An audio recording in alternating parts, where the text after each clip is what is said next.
here's Brody Brazil. In this video, I'll be breaking down a clip of a very interesting panel discussion regarding the potential relocation of the Oakland A's to Las Vegas from the viewpoint and perspectives of journalists in Southern Nevada. This comes to us from the Las Vegas PBS television station, that's public broadcasting down there in Southern Nevada, and this program called Nevada Week. Let me quickly introduce you left to right to the individuals you're about to hear from. Far left is Jacob Solis. He's from the Nevada Independent. I don't know him personally, but I am familiar with his work. He covers more of the legal and political side of things, and he very intimately covered the most recent Nevada legislative session, which led to $380 million being approved for a brand new A's ballpark. $380 million public dollars being approved. To the right of Jacob is Howard Stutz, also from the Nevada Independent. Now, I am familiar with his work very much, but I also know Howard. He's a friend of the channel. I've had him on here a couple times. I greatly respect his perspective, his takes on things. He's got mostly a background in the gaming industry, but he covered sports before, so he definitely understands that side of things. To the right of Howard is Amber Renee Dixon. Now, I do not know her at all, but I think she does a fantastic job here of the topics, the pace of this conversation, the research that she's done. I'm not sure how much she's been covering this A's potential relocation story, but you'd never know here because she comes across as very educated and informed about the questions and the topics, so she does a great job here. To her right is Alan Snell, another friend of the channel, of lvsportsbiz.com. Alan's joined me a few times. We've never met in person, but we've talked quite frequently throughout this entire process, and also very much respect his viewpoints and takes on things and the work that he's done in covering all the topics thus far. I also, at this point, want to point out that it's interesting nobody from the Las Vegas Review-Journal was included in this roundtable conversation. I mean, they seem to cover the A's relocation story among the most and among the most regularly, but obviously the PBS television station did not have them on here for whatever reason. Okay, with that said, let's get to the conversation. I think the sports driver is venues. Mm-hmm. And we saw that with T-Mobile Arena. Mm-hmm. That was 2016. That paved the way for the Vegas Golden Knights. By the way, this portion of the conversation, they're talking about how Las Vegas got so successful recently in bringing in professional sports teams. We go back to the Raiders Stadium. That paved the way, as Howard mentioned, for the NFL. So to me, the interesting thing about the big difference between T-Mobile Arena, privately financed, Raiders Stadium, publicly financed. And then we'll probably talk later in the show about Oakland A's and their stadium, highly controversial, very unusual style of pushing that thing through. But what was unusual about it? The speed. Mm-hmm. It was, most of the time, you see intense political community debates. And there really wasn't that, right? In this process with the Nevada legislative session, there were opportunities for public comment, but it was always at the literal end of the day session, some call-ins. The politicians had seemingly left the building by the time the public comment even happened. It was almost just to put it on the record, but also just to set it aside and move on with it. And what was it, maybe 2 total sessions entirely of public comment to approve $380 million? And one of those, I believe, was on Memorial Day itself. So Alan's correct here. There wasn't really even a chance for public rebuttal in this process. Between the people who make the argument for the subsidy and the community. This thing happened. In fact, it was almost comical at which some of the debates and the committee hearings were actually going on at the time the Golden Knights were in the Stanley Cup. That's right. I remember, in fact, the committee members wanting updates about the Golden Knights and the Dallas Stars in the conference finals. And a lot of people thought that these politicians were so enticed by, sports, and look what the Golden Knights are doing, and here's another request for sports money. So we're all happy and hyped up on sports. We'll just do anything for sports right now. I won't necessarily go that far, but in the moment, it also wasn't that far-fetched. While the committee was actually debating the $380 million subsidy for the A Stadium. Do you agree, Jacob, that it was quick? Yeah, no, it was remarkably quick. And to some extent, that's the way that the legislature works because it's a compressed session, 180 days, right? But also that A's bill dropped extremely late in the session when sort of everything gets crammed right at the very end. So It literally dropped on the final day possible. If memory serves me correct, May 25th. Like, that's the end date for anything new to be submitted. And for whatever reason, like, the A's had their lobbyists in on all of this early on. The session started in late January, early February. There was all this time to get the request for public money submitted.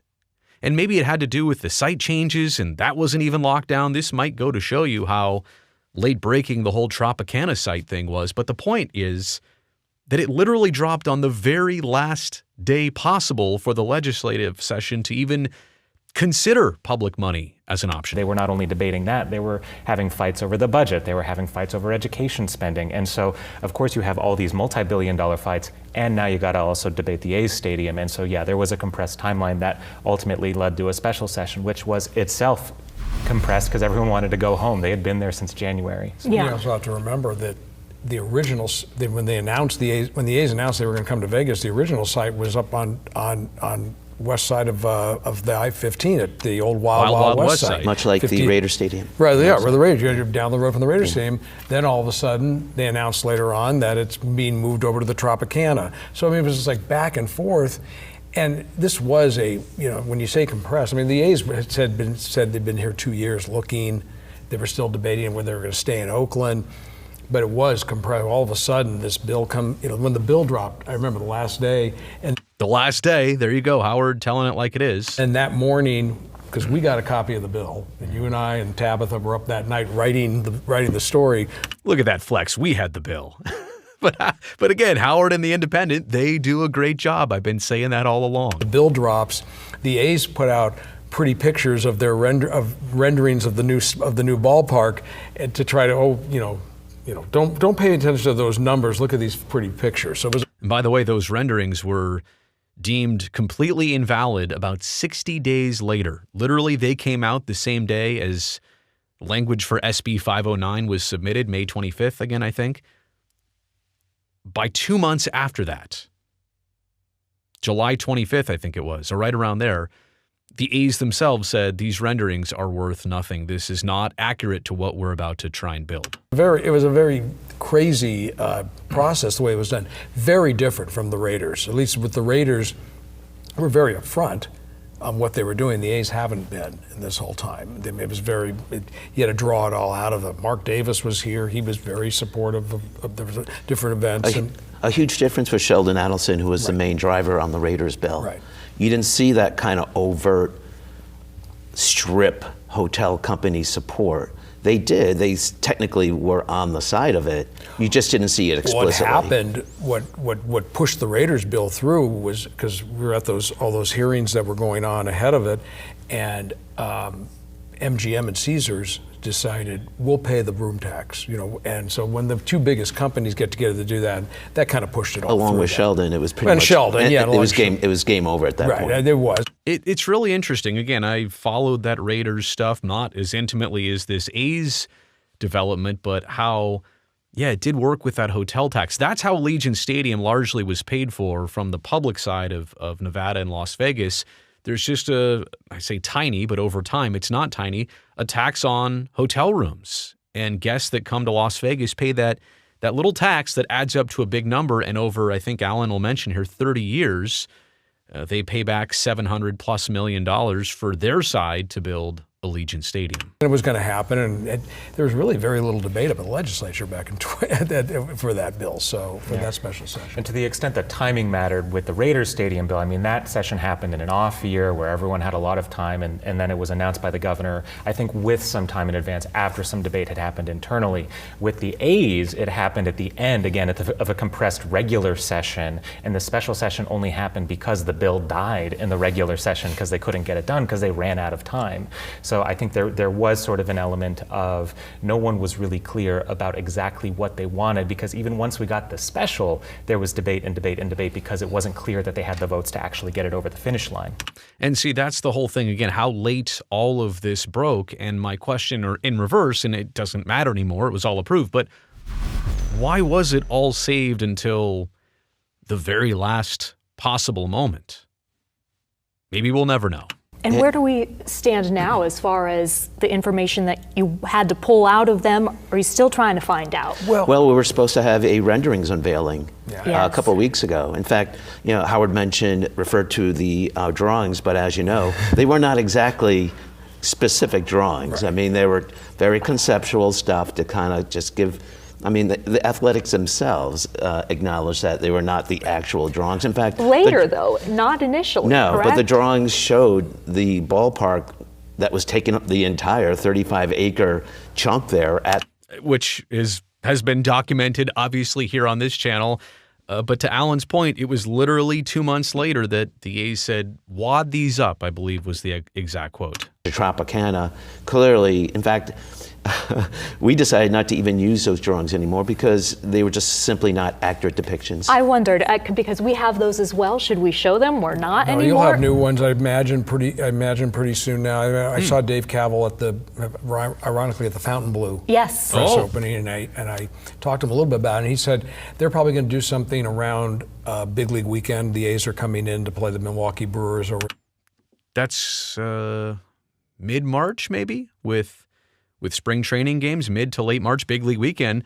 So that means the renderings that were slated to come out on the first few days of December, it's now early January. Could it really be delayed until mid-March? I mean, that's what Howard is suggesting here. Las Vegas ballpark, so they may do something around then. But listen, there's a lot to get done in the next year, throughout 2024, before this can happen, before they can even touch this money. And it's got to be done by the end of the year because that's when they're supposed to demolish, close the Tropicana and demolish it, have a clean site by April of 2025 to start construction. Look, we don't even know where the A's are going to play in 2025, 26, and 27. We know they're in Oakland in 2024, but that hasn't been determined. So there are a lot of, the stadium authority, the agreements with the stadium authority, the construction agreement, all these odds and ends have got to be tied together. And by the way, that's why we're realizing as much as 2023 was drama-filled and the A's in April kind of turned their backs on Oakland and their focus entirely on Las Vegas, 2024 is where we're going to figure all of this stuff out because to his point, if the Tropicana is not demolished in this calendar year, there's no way construction starts in April of 2025 at that site. By the end of the end of 2024. So Major League Baseball owners unanimously approved this relocation, but do you think it's actually going to happen? Jacob. Probably. Like Howard said, though, right? There's so many steps that still need to happen, right? When maybe shovels are in the ground, I'll feel more confident. But we're sort of in this nebulous stage where so much of it is about agreements that, haven't been signed and still need to happen. And we're still waiting on real renderings. What's it going to look like? How's it going to fit on the space? Because it's written into the bill that it has to be on the Tropicana site in this little plot of land that would be smaller than any other Major League Baseball stadium. That was one of the things that came out when this was first being debated in the legislature. Jeremy Aguero, who was from Applied Analysis, the economic advisory firm, was very. I sat there with Jacob, and I think you were in the meeting with. We met with Jeremy and Tabs and Sean and I. We four of us met with him, and he was very proud of the fact this is site agnostic, much like the Raiders stadium. When the bill was approved for the Raiders stadium, they didn't have the site yet. Like imagine that in reverse, that when they allotted $700 million of future money, but this was hotel room tax money. And again, the hotels were in on this too, so everybody was agreeable, but they didn't even have a site for Allegiant Stadium yet. In this case, what he's saying is that when they met with Jeremy Aguero, when they were putting this bill together, it did not have a site for the A's stadium, their ballpark, where they would actually do this. As you'll hear, I believe they discuss it in this clip. By the end of the legislative session, they narrowed it down to it has to be at the Tropicana site on those 9 acres. They still were going around different sites on where what is now Allegiant Stadium would be built. Somehow, during the special session, it got locked in. There you go. To this bill is only tied now to the Tropicana site. Bally's is the operator of the Tropicana. They're in the process of trying to build a $1.7 billion casino in Chicago. And it's not going well, by the way. That's got their focus. We don't really know what the plans are. They're just going to continue to operate Tropicana at least through next year, and then we'll see what happens. So there's still a lot. Like I said, there's just 2024 is next year. What he's talking about. This was recorded very late 2023. a lot of things that have got to get tied up with that site. I will say one thing that I don't think they're going to run into a problem is getting approval from the Stadium Authority. And I think we have to get into some of the actors in this, because Steve Hill chairs our Las Vegas Stadium Authority Board. He also, at the same time, represented the athletics before the state committees, along with Jeremy Aguero. The two of them made a joint presentation before multiple committees. At the same time, Jeremy was still the consultant of record for the stadium board that Hill chaired. Hill also is the CEO of the tourism agency. So I don't think there's going to be really a lot of problems getting this through the stadium board. There are the physical parts of the site that need to be addressed. I mean, like Howard mentioned, this thing, the Tropicana site has to be completely demolished. I mean, it has to be a complete slate. Gone. Just a blank slate for construction to begin in 2025. And another really important point is that in terms of the politics of how this A's funding came through, I think Southern Nevada and Metro Vegas would have been much more supportive if they stuck to the original site, because then you can talk about economic development, and the DOT, by the way, was working on Tropicana. They were actually improving the sidewalks from the Strip to walk across I-15 to get to that site that Howard had referred to. It was going to be more of an economic development project. As we know here, this is a ballpark that will be shoehorned into the back of the site and toward the south side of the site. Like Strip adjacent is what I think they call it. The ballpark won't technically touch the Strip, but to Alan's point, this is an area that doesn't really need like development assistance. It's on the Strip. And the site, there's not a lot of more economic development to be made there. I want to ask you about applied analysis. When they went up to the legislature and presented in front of state lawmakers, they said they expect a $1.3 billion economic impact per year from the stadium and generating about $17 million in total tax revenue each year. Those numbers don't sit well with you. Why is that? These are numbers that are based on certain expectations that we still don't know how many people are going to be at the baseball park. And the projections are basically that if it's just baseball there, it needs to sell out every game at about 30,000 seats for 30 straight years. You show me a Major League Baseball team that's ever done that. It doesn't happen. I think it's been up to 33,000 people in terms of the capacity. This is something that's going to be happening in 2028.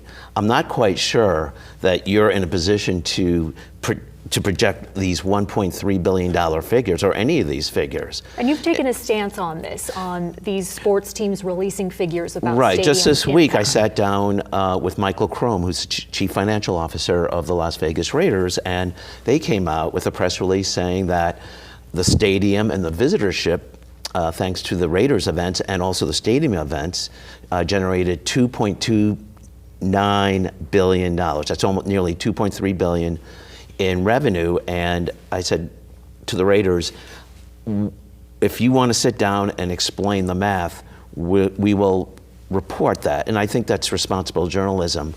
It absolutely is. I think what he's saying is, show me the money, in Jerry Maguire terms. But no, in all seriousness, like Alan, true journalist. I appreciate this about him, and this is not just an A's thing. Look, he's using the example of what he's done with the Raiders. He wants the explanation of the numbers before he feels comfortable passing them along like so many others quickly do. But just putting these broad, general, multi-billion-dollar figures out there without explaining the math is just, it's just not an accurate portrait of what's going on. For example, we saw multiple figures for the Formula One race. First it was 1.2 billion, then it was up to 1.3 billion. And then if you remember, the CEO of Liberty Media apologized and he said, well, we're going to give you $1.7 billion of spending on the weekend. By the way, Applied Analysis also did all of F1's numbers for their race. One thing to consider when I did print the $1.3 billion figure. Jeremy Aguero, who with Applied Analysis, and is pretty much the consultant to the teams, he did sit down and explain what he thought was $1.3 billion. Keep in mind that $1.3 billion included the $500 million construction bill for that paddock building, which was a one-time only. Economic jolt there. And we're talking about Formula One now because we talked about Jeremy Aguero and we associate him with the A's. Everything. Well, you can see but it's a small web of people who pretty much are involved in pushing Las Vegas into this, quote, sports city persona. And that's the end of the clip. And that was just a really captivating conversation. I want to say, I probably should have explained this before, that's all journalists right there. From Jacob to Howard to Amber to Alan. She's asking great questions to them. Alan said some very journalistic things there. Howard and Jacob's approach. I mean, I just appreciate all of that. Let me remind you, I don't even consider myself a journalist in all of this. Absolutely not. But they are. They did a great job in that conversation, and I thought it was at least interesting to, again, share the Southern Nevada perspective on what's going on there. All of this seems like it should be so much easier. There's been time. There's been some developments. A lot of things have gone the A's way in this process and what they want to do. But yet there are still so many loose ends that even journalists who cover this story, as their job, can't exactly figure out what's the holdup. You made it here to the end of the video. You know I really appreciate that. Thumbs up down below. Also, don't forget to subscribe to the channel so I can definitely see you back here next time.